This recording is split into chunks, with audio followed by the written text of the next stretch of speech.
রংপুর জেলার গঙ্গাচড়া উপজেলায় স্থানীয় সাংবাদিকদের সাথে জামায়াতে ইসলামী গঙ্গাচড়া শাখার মতবিনিময় সভা অনুষ্ঠিত হয়েছে। বিস্তারিত থাকছে রফিকুল ইসলাম সাবুরের প্রতিবেদনে। ক্যামেরায় ছিলেন জিয়াম। গঙ্গাচড়া সরকারি মডেল স্কুলে রবিবার সন্ধ্যা 7টায় গঙ্গাচড়া উপজেলার স্থানীয় সাংবাদিকদের সাথে জামায়াতে ইসলামী গঙ্গাচড়া শাখার মতবিনিময় সভা অনুষ্ঠিত হয়। মতবিনিময় সভায় উপজেলা নায়েবে আমির মাওলানা নাইবুজ্জামানের সভাপতিত্বে প্রধান অতিথির বক্তব্য রাখেন রংপুর জেলা জামায়াতের সহকারী সেক্রেটারি অধ্যাপক রায়হান সিরাজি। এছাড়াও বক্তব্য রাখেন উপজেলা জামায়াতে আমির তাজউদ্দিন, উপজেলা সেক্রেটারি সাইফুল ইসলাম। মতবিনিময় সভায় অবরুদ্ধ কলমের অবারিত স্বাধীনতায় ন্যায়ের পক্ষে গণমাধ্যম যোদ্ধাদের সহযোগিতা আশা করেন জামায়াতে ইসলামী গঙ্গাচড়া। সাংবাদিকরা বলেন, নির্যাতিত জামায়াতে ইসলামীর উদার নীতিকে আমরা শ্রদ্ধা করি। আমাদের সাথে সৌহার্দ্যপূর্ণ আচরণ রাখবেন। আমরা আপনাদের গণকল্যাণমূলক প্রতিটা কাজের স্বার্থী হয়ে থাকব।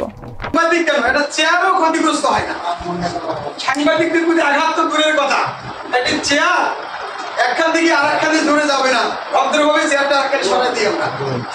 ইলেকট্রনিক মিডিয়ার প্রিন্টিং মিডিয়ার ভাইরা যারাই কাজটা করেছে অনেক রিস্ক নিয়ে কাজটা করেছে।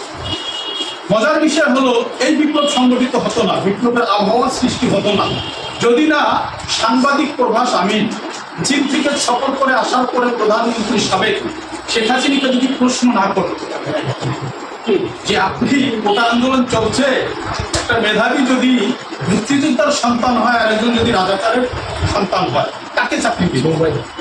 এই যে প্রভাস আমিনের এই বক্তব্যের মার গেছে শেখ হাসিনা তার সাবলীল ভাষায় অতি ঐতিহ্যের আলোকে যেভাবে উনি বলেন, অবছল বা গুছিয়ে যেভাবে বলেন না কেন, অথবা দম্ভের কারণে বলেন না কেন, বলে যাচ্ছে। কি বললেন?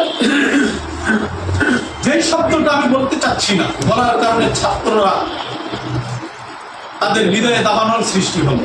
ওই রাতে মধ্যরাতে প্রতিটা ভার্সিটি কলেজের ছাত্র ছাত্রীরা মোবাইলের লাইট জ্বলে একযোগে স্লোগান দেওয়া শুরু করল। আল্লাহর মাইটটা দেখেন, যেই শব্দটা প্রয়োগ করে আমাদের উপর 15 বছর 7 মাস ইতিহাসের নজিরবিহীন জুলুম চালানো হয়েছে। কথায় কথায় বলা হয়েছে রাজাকার আলবদর, রাজাকার রাজাকার, যেখানেই পেয়েছে।